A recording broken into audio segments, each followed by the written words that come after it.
7.000 plazas bajo carpas como estas va a habilitar el Gobierno de España para acoger a los migrantes que llegan a Canarias. Una solución temporal hasta que se tengan otros alojamientos alternativos.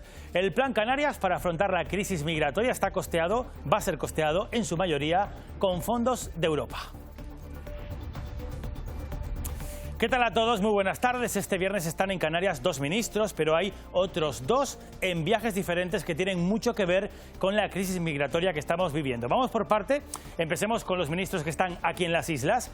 El titular de Transporte, José Luis Ábalos, ha ofrecido refuerzos en las plantillas de salvamento marítimo, pero hay, Isabel, más decisiones. Sí, porque el ministro de Migraciones, José Luis Escrivá, ha anunciado en las últimas horas un plan de actuación que va a crear, Óscar Herrera, 7.000 plazas bajo carpas. El Plan Canarias para Migraciones supone invertir 74 millones de euros con cargo al Fondo Europeo para establecer primero una red temporal y después permanente de entre 6.500 y 7.000 plazas de acogida para los inmigrantes en Canarias. Mientras, el Gobierno insiste en que la prioridad deben ser las derivaciones a la península.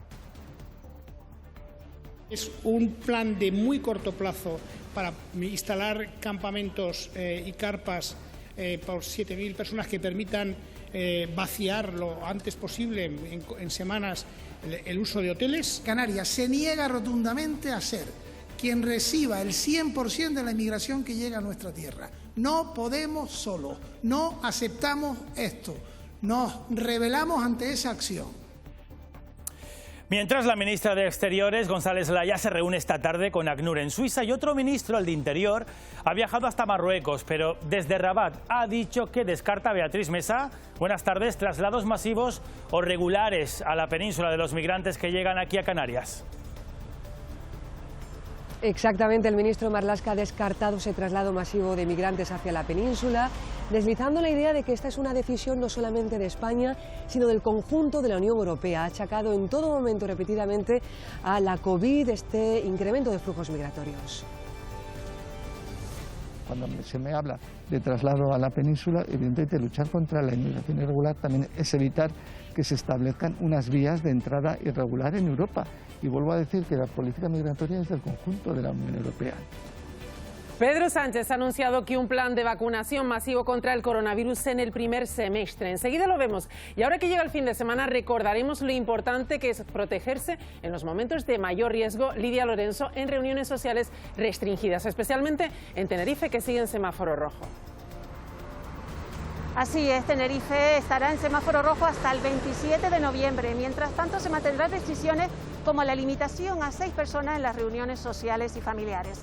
A falta de conocer los últimos datos de la Consejería, ayer la cifra de contagios era de 144 nuevos casos en todo el archipiélago, teniendo que lamentar las muertes de 2 personas en la isla de Gran Canaria. Además, hoy en comisión parlamentaria el consejero de Sanidad ha hablado sobre la situación de los mayores en Canarias. Y los aeropuertos de Canarias ultiman los preparativos para estar listos. Próximo lunes entra en vigor el decreto español que obliga a los turistas extranjeros, los que proceden de zonas de riesgo, a tener una PCR 72 horas antes de ese viaje. En los aeropuertos de Canarias han instalado unas oficinas para hacer pruebas aleatorias a estos turistas que vienen de esas zonas para controlar si tienen las pruebas hechas. En caso contrario, se les va a hacer los test de antígenos rápidos. No llevar la prueba conlleva una multa de 3.000 a 60.000 euros. Cerco al Botellón, en Las Palmas de Gran Canaria. La policía local va a vigilar los 40 puntos que tiene identificados en la capital Gran Canaria, donde se lleva a cabo esta práctica. Una vigilancia que va a ser extensible a otros lugares de gran afluencia de personas, como son las zonas comerciales. El objetivo, que se cumplan las medidas de seguridad. Así como ven, ha quedado esta casa del barrio de La Bombilla, en la isla de La Palma, a causa de las lluvias de la semana pasada. El agua caída provocó un desprendimiento en la montaña y cayó todo sobre una vivienda. Afortunadamente no había nadie en su interior. El propietario está vivo de milagro. Hoy se celebra el Día Mundial de la Infancia. Ahora, con la pandemia, es necesario proteger más que nunca los derechos de los niños. Hoy les vamos a mostrar los peligros que amenazan a los más pequeños. La mayoría proceden de Internet y las redes sociales.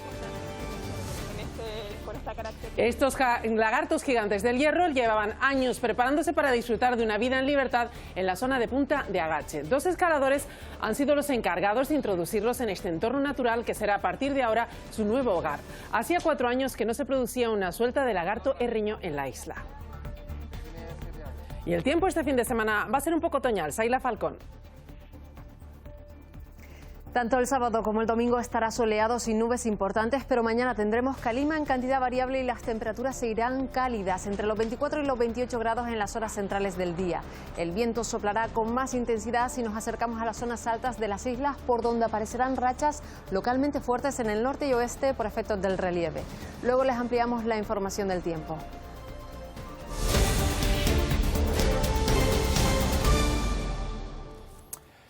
$7.000 plazas bajo carpas. Esta es la respuesta que tiene el Gobierno de España para atender a los migrantes que llegan hasta aquí, hasta Canarias, hasta buscar, les dicen, una salida más duradera.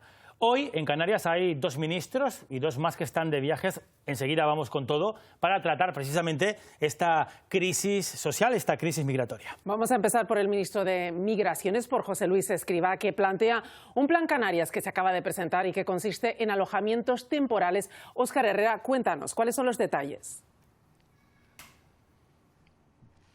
Son unos 74 millones de euros de fondos europeos que se están invirtiendo ya y que se van a invertir en los próximos meses para que Canarias disponga de forma temporal primero unas 7.000 plazas en carpas externas, en instalaciones, la mayoría de ellas militares, que con el paso de los meses se convertirán en una red permanente de unos 6.500 plazas, unas 6.500 plazas de acogida para inmigrantes.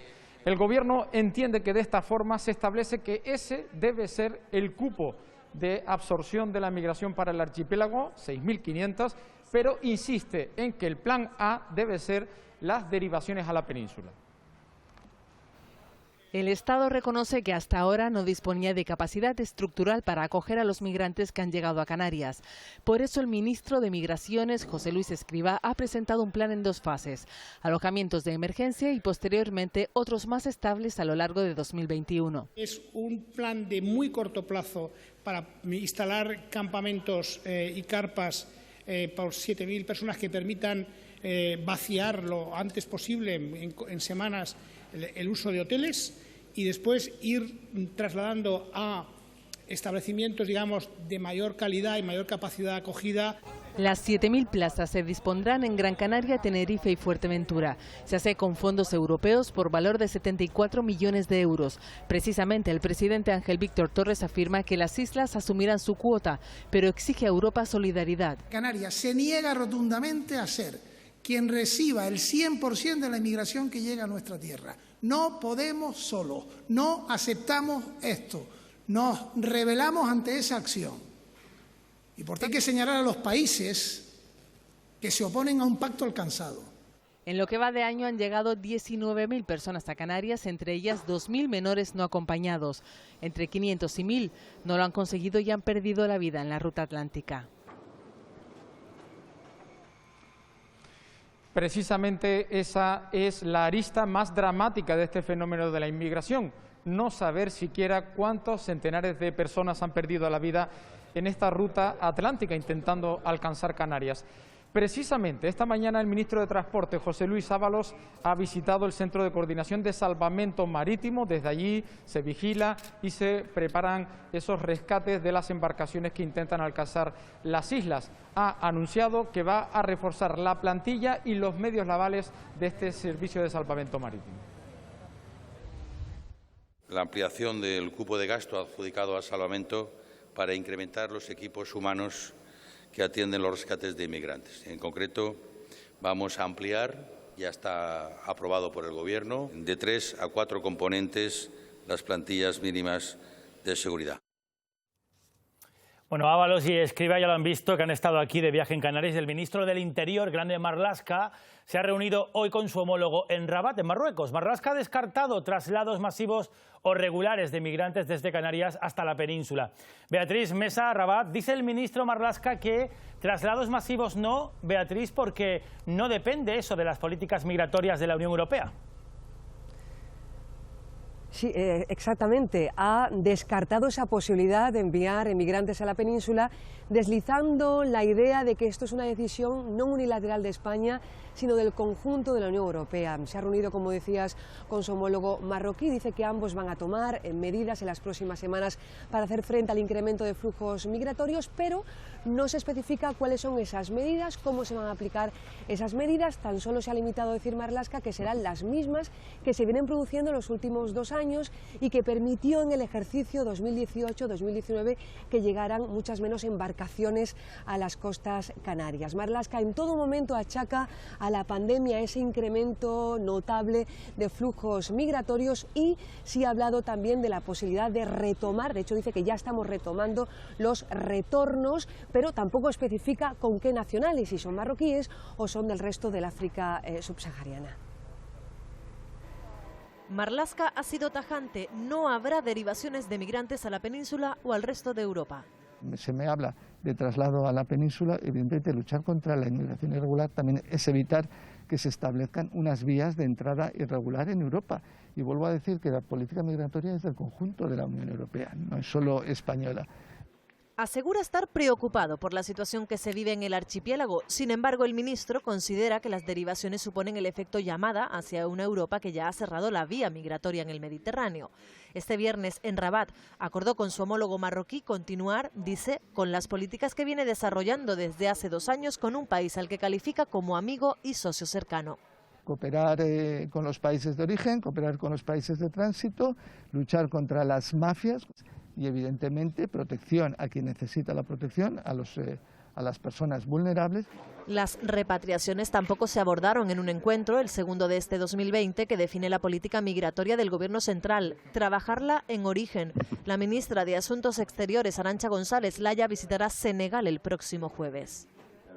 Y en Arguineguín, un juzgado de San Bartolomé de Tirajana ha comprobado esta mañana la situación en el muelle. Isaías Santana, esto coincide con una ralentización en la llegada de embarcaciones al puerto. Cuéntanos.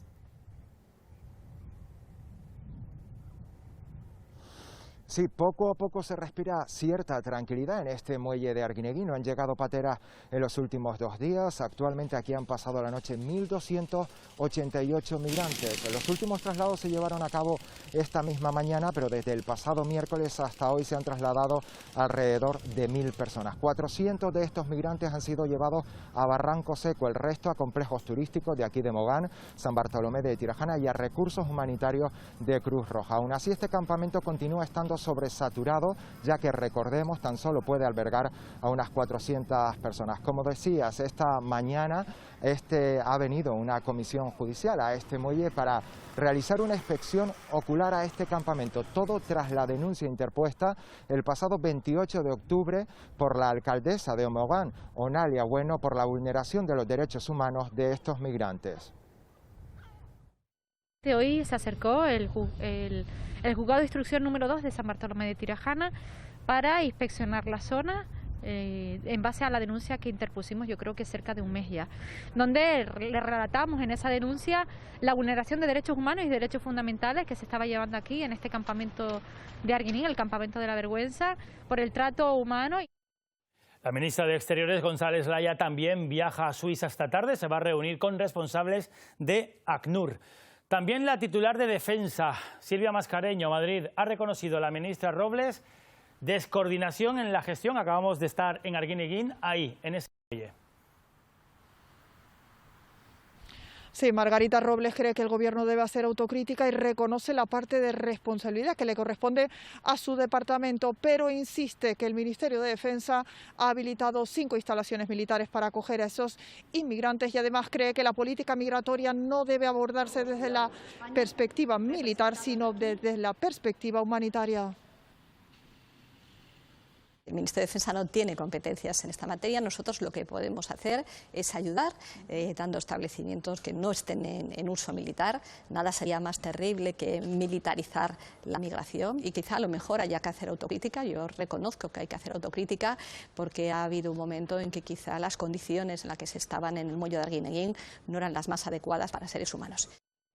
Y mientras tanto, el líder del Partido Popular, Pablo Casado, viajará mañana sábado a la Isla del Hierro para reunirse con trabajadores de Cruz Roja y conocer de primera mano la situación ante la llegada masiva de inmigrantes irregulares. En estos momentos, en la Isla del Meridiano, hay más de 300 migrantes. Los últimos inmigrantes en llegar a las costas herreñas lo hicieron ayer en una embarcación por sus propios medios al puerto de La Restinga. 48 personas que se encuentran en buen estado de salud. Una mujer y supuestamente 13 menores no acompañados. Se suman así a los 257 que permanecen aún en la isla en situación de cuarentena sanitaria. Siguen en cuarentena porque se les va a practicar en los próximos días la segunda PCR que confirme quiénes son positivos y quiénes son negativos. En total 305 personas repartidas entre la residencia de estudiantes y el polideportivo de Valverde y el aula de la naturaleza en El Pinar. Estamos ya organizando el traslado y nada, estamos barajando pues entre más pronto mejor, obviamente, ¿no? Imagínense que organizar un traslado de tantas personas es muy complicado. En cuanto la situación sanitaria lo permita, según el delegado insular, serán trasladados a la isla de Tenerife.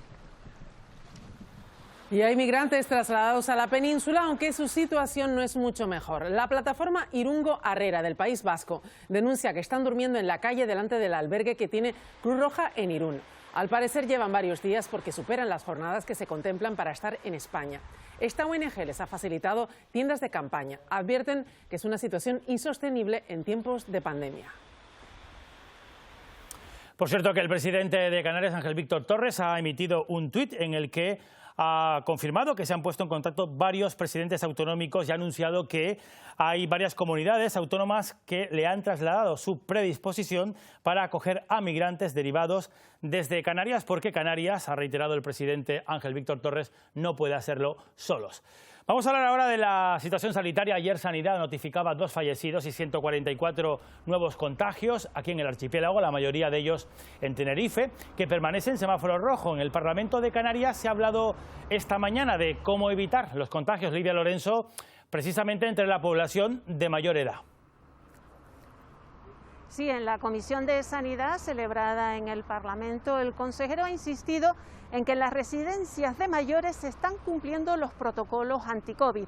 Además, ha dicho que las incidencias por contagios en este sector de la población no es tan preocupante como lo fue en la primera ola, que afectó al 20% de los mayores de 65 años.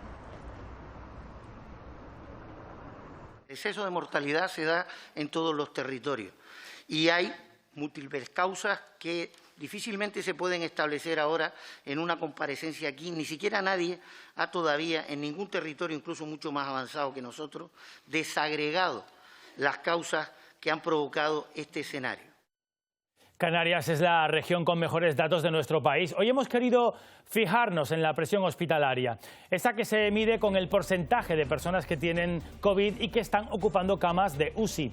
Como ven, las islas tienen la mejor cifra de toda España. Apenas la ocupación es del 10%, cuando la media es del 31% en el resto del estado. Entre las regiones peninsulares, Galicia es la que mejores datos presenta y La Rioja la que peor. Madrid está en la media y otra región muy afectada, Cataluña, algo por encima.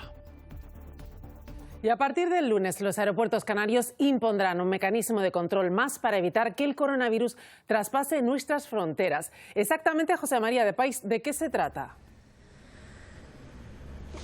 Pues exactamente se trata de eso, buenas tardes, de establecer un control. Se pedirá de forma aleatoria a cualquier persona que venga del extranjero, de algún país de la denominada zona roja por contagio de coronavirus, que pueda acreditar que se ha hecho la PCR 72 horas antes de volar hasta Canarias. De no ser así, podrá hacerse el test de antígenos en los aeropuertos del archipiélago. Hay que recordar que incumplir esta norma podría acarrear multas que van de los 3.000 a los 60.000 euros. Por otro lado, el Gobierno de Canarias lamenta que el Gobierno de España no ceda y no dé por válido el test de antígeno como fórmula para volar hacia las islas. Asegura que de esta manera se podría animar el mercado turístico invernal. Ya está todo listo en los aeropuertos para el control de las pruebas de la COVID-19. En la terminal de llegadas se han habilitado oficinas contiguas como estas para realizar las pruebas de antígenos a los extranjeros que o bien no traigan consigo la PCR o a los que, teniéndola, presenten síntomas compatibles con el coronavirus. El control de los test de las pruebas de COVID-19 será aleatorio en los aeropuertos y exclusivamente para los extranjeros que vengan de países de alto índice de contagio. Habrá 3 zonas diferenciadas, una para realizar los test, otra para entregar los resultados y una última para aislar a los positivos. El Gobierno de Canarias no pierde la esperanza de que el Estado permita, además de las PCRs, el test de antígenos, que es más económico. Los hoteleros y propietarios de alquiler vacacional dicen que ya han tenido cancelaciones por el alto coste de la PCR. Todas las reservas que teníamos de tour operadores que pagan el PCR han cancelado. Los turistas extranjeros que lleguen de países de riesgo sin PCR a partir del lunes se enfrentan a multas de entre 3.000 y 60.000 euros. Y en Canarias sigue con la tendencia de tener la mejor incidencia acumulada tanto a 7 como a 14 días. ¿Qué es en la que nos vamos a fijar? Nos referimos al número de contagios por cada 100.000 habitantes. Canarias está mucho mejor que la media de España, pero vemos que en el resto del Estado empiezan ya a controlar esa cifra hasta el punto de que Reino Unido, Bélgica, Italia están superando los datos españoles. Bueno, esa incidencia abre las puertas del turismo internacional. La consejera Yaiza Castilla confía en que el Estado autorice finalmente esos test de antígenos, no solamente las PCR, como prueba para los turistas. Dice Yaiza Castilla, que de salvar ese escollo, Canarias podría sumar 1 millón de turistas más antes de que termine el año, cerrando de esa manera 2020 con unos 5 millones de viajeros. La consejera defiende que el test de antígenos se utiliza en muchos cribados en nuestro país y que, por tanto, está perfectamente validado. Han sido bien recibidos también por el sector turístico, la turoperación, los turistas que ya estaban preparados y están preparados para operar con ellos, pero muchos ya han avisado de que seguir adelante con ese decreto que ha señalado el Estado, la exigencia de PCR, pues las programaciones en el día de ayer han caído de forma desorbitada y ven inviable por la logística. Confío en las buenas relaciones entre el Gobierno central y canario para que esto se reconduzca lo antes posible y podamos reactivar nuestra temporada alta en buenas condiciones y sintonía. Volvemos de nuevo a Madrid porque el presidente Pedro Sánchez ha anunciado que una parte importante de la población puede quedar vacunada en el primer semestre de 2021. En toda España la pandemia sigue ligeramente contenida. Silvia Mascareño, Madrid, a pesar de que presenta buenos datos, va a cerrar el puente de diciembre. Sí, aunque Madrid ha logrado rebajar la incidencia acumulada en los últimos 14 días a 297 casos cada 100.000 habitantes, ha tomado esa decisión, la del cierre perimetral para el puente de diciembre, pero que además mantendrá durante 10 días. Del 4 al 14 de diciembre estará cerrada la Comunidad de Madrid y lo hace para llegar a las fiestas navideñas en la mejor situación, con los mejores datos, aunque también para esas fiestas habrá restricciones, pero tendremos que esperar al próximo Consejo Interterritorial de Salud para conocerlas. Lo que ya sabemos es que el próximo martes el Consejo de Ministros no solo aprobará un paquete de ayudas para el sector de la hostelería, sino también un plan de vacunación. Lo ha anunciado hoy el presidente del Gobierno, Pedro Sánchez, de visita en La Rioja. Nuestras previsiones son, en casi cualquier escenario razonable, que una parte muy sustancial de la población española podrá estar vacunada con todas las garantías a lo largo del primer semestre de 2021. Y en el resto del mundo, la Organización Mundial de la Salud desaconseja, lo ha hecho este viernes, el uso de Remdesivir en pacientes hospitalizados con COVID-19. Este antiviral ha sido uno de los principales tratamientos contra la enfermedad en lo que llevamos de pandemia, pero según la OMS no se han hallado evidencias de que reduzca la mortalidad en los casos graves. Todo mientras siguen los récords de incidencias en Estados Unidos, 200.000 nuevos contagios, y en Europa preocupa a Alemania, que sigue registrando una cifra elevada de nuevos infectados a pesar de las restricciones, y Francia, donde los datos sí que mejoran, pero la presión hospitalaria sigue siendo muy alta. De manera lenta y gradual, así ha pedido la Unión Europea a los países levantar las restricciones para frenar la COVID-19. Todos queremos celebrar las vacaciones de fin de año, pero de manera segura. Bruselas prevé autorizar las primeras vacunas a mediados de diciembre y destinará 8,5 millones de euros en la compra de las candidatas de Pfizer y CureVac. Las noticias de los últimos días sobre una vacuna son muy positivas y pensamos que se aprobarán en diciembre o al menos a principios del próximo año. Pero la Organización Mundial de la Salud advierte. Las vacunas son muy importantes, pero todavía no serán la solución, porque sabemos que la oferta será más baja que la demanda, sobre todo al principio. Además, la Organización Mundial de la Salud aconseja no usar Remdesivir para tratar a pacientes COVID. Asegura que no existen pruebas suficientes sobre su eficacia. De nuevo aquí en las Islas, el Gobierno de Canarias ha firmado hoy un convenio con el patronato de la Fundación de Educación a Distancia de Las Palmas de Gran Canaria con el objetivo de recuperar la investigación sociológica. Lo van a hacer a través del Sociobarómetro, un instrumento que va a permitir conocer la opinión de los ciudadanos sobre temas como la política, la inmigración o el turismo. La encuesta se va a realizar a 3.500 personas y los resultados se van a trasladar a la ciudadanía en el mes de marzo de cada año.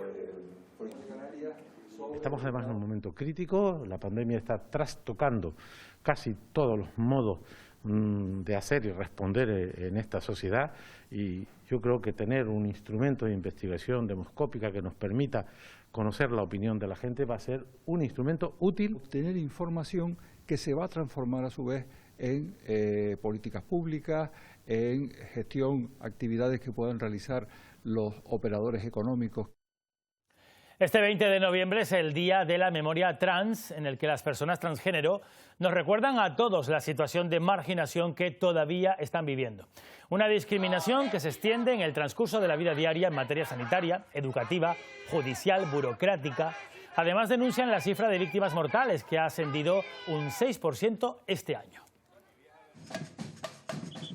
De hecho, el año pasado fueron 331 personas trans las que fueron asesinadas, y este año son 350, de las cuales, y siempre es bueno visibilizarlo porque también es importante que la gente lo conozca, el 98% eran mujeres trans o personas transfemeninas, lo que ya demuestra también que vivimos una doble discriminación dentro del propio colectivo, porque son ellas las que siempre se llevan pues, las cifras más altas dentro de estas estadísticas.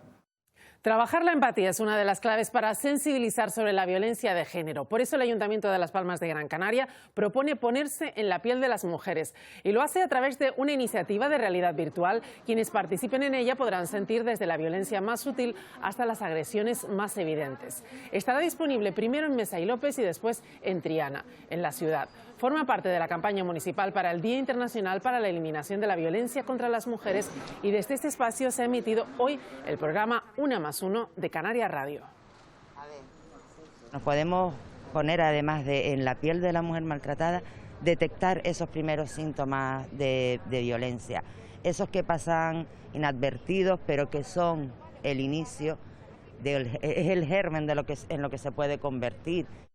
Y en la actualidad política, en rueda de prensa celebrada este viernes en el Ayuntamiento de Santa Cruz de Tenerife, los tres partidos de la oposición, Partido Socialista, Ciudadanos y Unidas Podemos, han destacado que no tiene sentido que la concejala no adscrita Evelyn Alonso haya dimitido de sus cargos tanto en la Sociedad de Desarrollo como en el Parque Marítimo de Santa Cruz y no lo haga en el resto de organismos autónomos. Aseguran que se ha aplicado la ley de forma arbitraria y por esta razón han solicitado un pleno extraordinario para pedir explicaciones al grupo de gobierno municipal. Si leemos el texto, la prohibición de que ostentara ningún cargo en una empresa pública lo era desde el momento de su nombramiento. No quiere hablar de la sentencia del Tribunal Supremo, no quiere hablar del informe del secretario, no quiere hablar de los límites que la ley le impone para poder gobernar en Santa Cruz. La desvinculación con la legalidad se produce desde el momento en el que se mantiene en puestos ejecutivos, en puestos de gobierno, a la señora Alonso.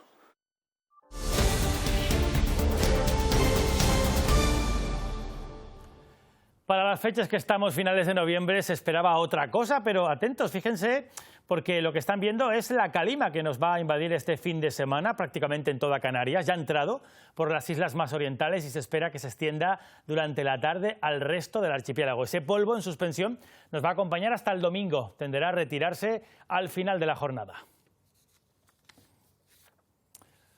Bueno, es el otoño-invierno que estamos teniendo. En La Palma, la caída de piedras desde un risco, van a ver cómo ha quedado esa casa, ha sepultado la vivienda en el barrio costero de La Bombilla. Ese derrumbe se debió, Javier Sánchez, a la lluvia que cayó hace apenas una semana.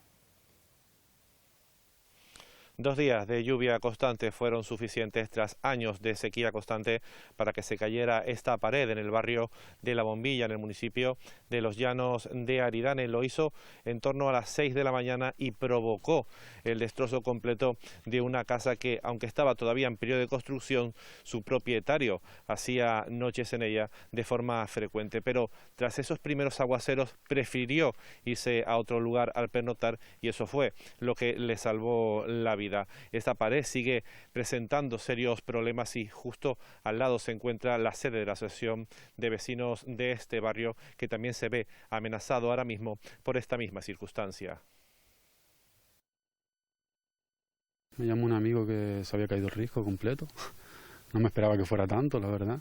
Y nada, llegué y vi el espectáculo. Y después el lunes volvió a caer otro pedazo más de risco. Entonces estaba pues cayendo. Los 2 días anteriores se había separado el cemento arriba, que era como una guía. Y a los 2 días pues se vino abajo ya. Seguridad ciudadana, cumplimiento de las medidas sanitarias y control del tráfico son los 3 ejes fundamentales del dispositivo especial de seguridad y movilidad de la Policía Local de Las Palmas de Gran Canaria para estas Navidades. Se va a vigilar sobre todo, Nacho Cabrera, las zonas de mayor afluencia.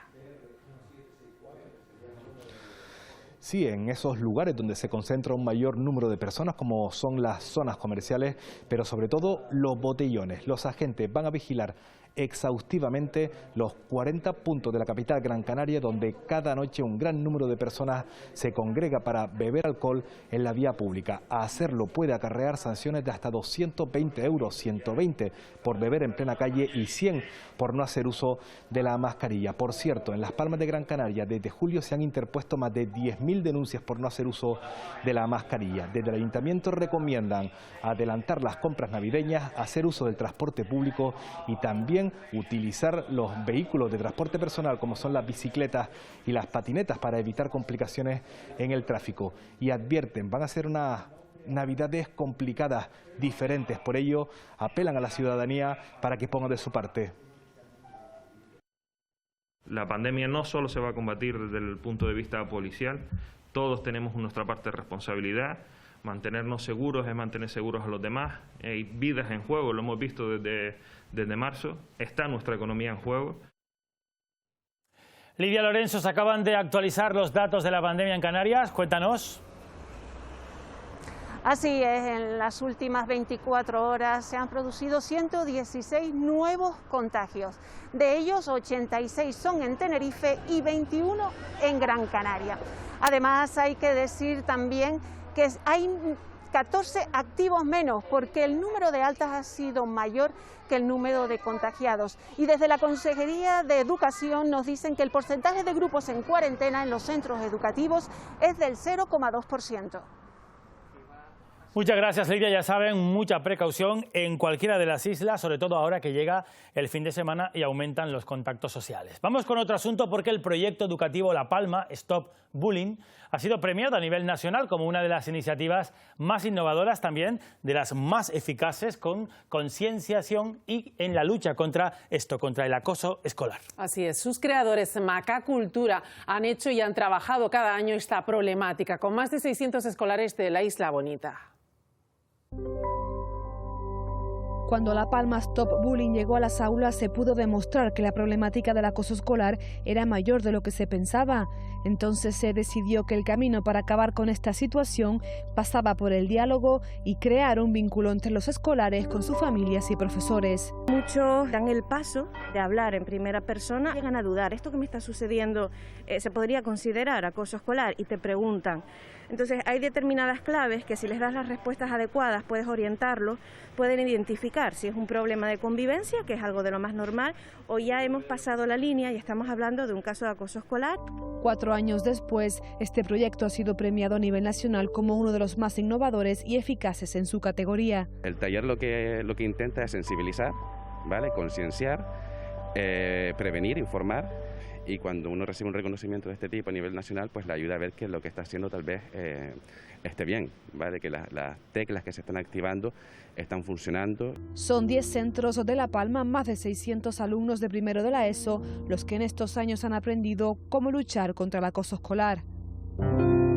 Pues hoy se celebra el Día Mundial de la Infancia para concienciar a toda la sociedad que todos los niños tienen derecho a la salud, también a la educación y a la protección, además independientemente del lugar del mundo en el que hayan nacido. Sin embargo, en los últimos tiempos, tanto Internet como las redes sociales han venido a sustituir parte del tiempo que se debería compartir en familia. Eso ha provocado que muchos menores normalicen comportamientos que son violentos. Con esta suelta de globos, los niños y niñas del Centro Infantil de Boralesa, en Tenerife, han celebrado este día en una actividad a la que han acudido vestidos con la ropa típica de distintos países del mundo. El fiscal de menores de Santa Cruz de Tenerife ha declarado esta mañana al Buenos Días Canarias que la ley del menor ha ayudado a protegerlos. Hace 10 años habían 100 menores de Tenerife en Tavares. Hoy, a día de hoy, hay 26. Por tanto, esos datos significan que la violencia en sí, la ley las ha podido articular. Casi nunca la madre se decide a denunciar, porque una madre es su madre, y aún en situaciones límites que yo he visto donde el niño ha tenido un comportamiento cruel, no quiere ver los hechos porque nadie nos gusta reconocer que es nuestros hijos. Y hoy en El Hierro, después de 4 años, se ha vuelto a realizar una suelta de ejemplares de lagarto gigante reño. 50 en total, que llevan años preparándose, María Fernández, para vivir por sus propios medios en libertad. Desde muy temprano, 2 escaladores especialistas en trabajos verticales se encuentran muy cerca de esta zona, en la punta de Agache, realizando la suelta. Se trata de la reintroducción de 50 lagartos, 25 hembras y 25 machos que llevan años preparándose en la finca de Los Palmeros. Se les ha alimentado con las mismas plantas que aquí se van a encontrar y también se les ha entrenado para detectar a sus posibles depredadores. Desde hace 4 años que no se realizaba una suelta en la isla y en este lugar en específico desde el 2013. Todos los lagartos que se soltaron aquí ese año han evolucionado favorablemente, por lo que estamos hablando de una zona idónea para la reintroducción de estos 50 lagartos. Lo más importante es que estamos trabajando en el nuevo plan de recuperación del lagarto gigante del Hierro, junto con la Consejería de Transición Ecológica, para que esto siga adelante. Normalmente cuando se suelta lo que hacen es huir hacia un escondite, hacia un refugio, ¿no? Normalmente piedras grandes. Y ya los animales tienen ese instinto y lo que yo me imagino que estarán unos días ahí refugiados hasta que un poco empiecen a conocer el área por el que se dispersan. 33.000. Este es el número de aves que mueren cada año en España electrocutadas o por colisión con los tendidos eléctricos. La Gomera cuenta con aves que son endémicas y únicas, además, en una isla elegida por el turismo del avistamiento por ser, bueno, un lugar, no saben nada las aves, a gustito están, un lugar de destino. Pues sí, desde el Ministerio Fiscal se ha creado una red de coordinadores que velan por la avifauna protegida con la inspección de las líneas para evitar la elevada mortandad.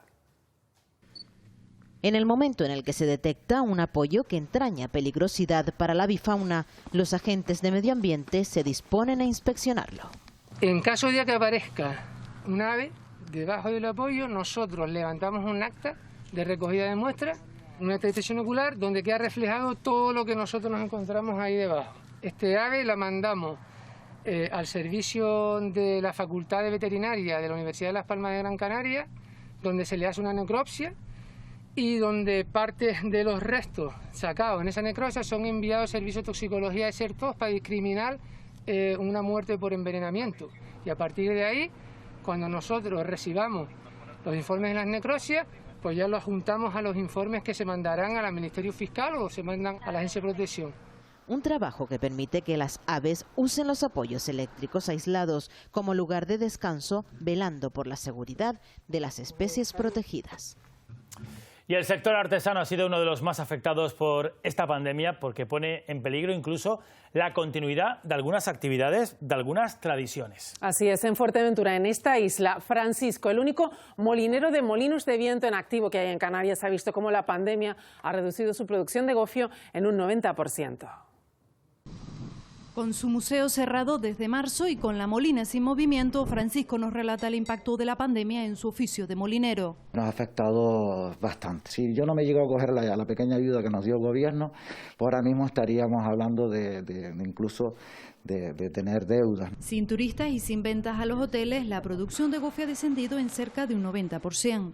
Pero si unes al gofio con los elementos que hacía yo, por ejemplo, los espectáculos, la enseñanza, el ir a institutos, a universidades, a dar las charlas, pues eso te daba un beneficio que te ayudaba a mantener no solo esos patrimonios, sino a continuar para adelante con esos patrimonios. Pero frente a la adversidad, Francisco busca nuevas oportunidades. Cuando el turista vuelva, pues estar preparados no solo para enseñarle la producción artesanal, sino incluso enseñarle mucho más allá, que es la agricultura. Estamos ahora asociándonos a agricultores como molineros para que la visita no solo puedan venir a la producción, sino que puedan empezar desde cero, ¿no? Desde cómo se cultiva, cómo se trata la tierra.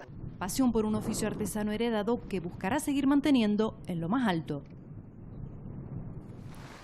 Seguimos en Fuerteventura porque el Ayuntamiento de Puerto del Rosario ha sacado una nueva convocatoria para poder acceder a los huertos urbanos ecológicos que se han convertido en una alternativa de ocio en el municipio, también de paso en una fórmula de autoconsumo familiar. Le dará más puntos, lógicamente, a las personas que estén en riesgo de exclusión social, mayores de 65 años, según las rentas también de cada persona. Y bueno, huertos ecológicos, que tengamos una fuente de alimentos saludable y un punto de encuentro donde la ciudadanía pueda tener hábitos saludables. Y el Cabildo de Tenerife ha homenajeado al último albarde de la isla. Domingo Mesa empezó en el oficio de la albardería en 1954 y tras realizar numerosas de las monturas de los animales que luego utilizaban para la agricultura, se ha retirado. Ahora su taller se convertirá en una exposición permanente gracias a sus hijos. Una profesión, la de la albardería, que continúa viva gracias a una de las personas a las que enseñó Mesa y que continúa elaborando albardas. Lo complejo que es la elaboración de las albardas y de todo lo que un albardero hace, como podemos ver ahí una miniatura, es una obra de arte realmente lo que tanto mi padre como el resto de los albarderos han hecho. Es algo que no todo el mundo tiene la habilidad de hacer. Poder recoger todo ese utillaje que ustedes han ido recabando, todo ese material, para que si tuviéramos oportunidad, hagamos de alguna forma, cada vez que mostremos al público esta tradición, le hagamos un homenaje a Don Domingo. Bueno, y se imaginan tener una casa de $500.000 de euros por tan solo 3, puede suceder si ganas una rifa, la que está organizando un italiano que vive en el sur de Tenerife y usa este método para deshacerse de la casa. Extraño para nosotros, pero de moda en el Reino Unido. Completamente amueblada con jardín, piscina privada y barbacoa. Así es la villa valorada en casi $500.000 de euros que Hermes rifa a través de Internet. Una compañía británica supervisa el concurso. Hay mucha gente que dice, aunque gane una vivienda de 500.000, no estoy dispuesto a pagar 100 o 200.000 de impuesto de donaciones. Y en eso estamos. Hemos hablado claramente con la empresa, que han hablado con sus abogados en Reino Unido y en España, y le han dicho que ellos asumirían todos los costes. O sea, el ganador se adjudica la casa y no tiene gasto ninguno. Cada rifa cuesta en torno a 3 euros. Hay unas 260.000 participaciones a la venta, pero ¿qué podría pasar si no se llegan a vender todos los boletos? Yo me desvincularía de lo que es del compromiso que tengo con ellos y podría vender la casa a terceros y no quedaría nada entre nosotros. No pierdo ni gano, pero sí que el ganador del boleto se quedaría con el premio en efectivo que se haya recaudado hasta el momento. Por si quieren tentar a la suerte, sepan que tienen hasta finales de año para comprar una rifa. El sorteo se realizará el 29 de diciembre. El 1% de lo recaudado se donará a fines sociales. Bueno, estamos a punto de terminar un apunte más musical porque anoche se entregaron los premios Grammy Latino, una ceremonia diferente como toda la vida ya por la pandemia, modificada por ese protocolo, y aunque no estaban entre los favoritos, los premios más destacados, el del álbum del año lo consiguió Natalia Lafourcade por su trabajo Un canto por México, y la canción del año ha sido la de René, del grupo Residente. La española Rosalía también consiguió 3 Grammys y el cantante Alejandro Sanz se ha llevado el premio a la grabación del año por Contigo, un tema del disco tributo a Sabina, Ni tan joven ni tan viejo.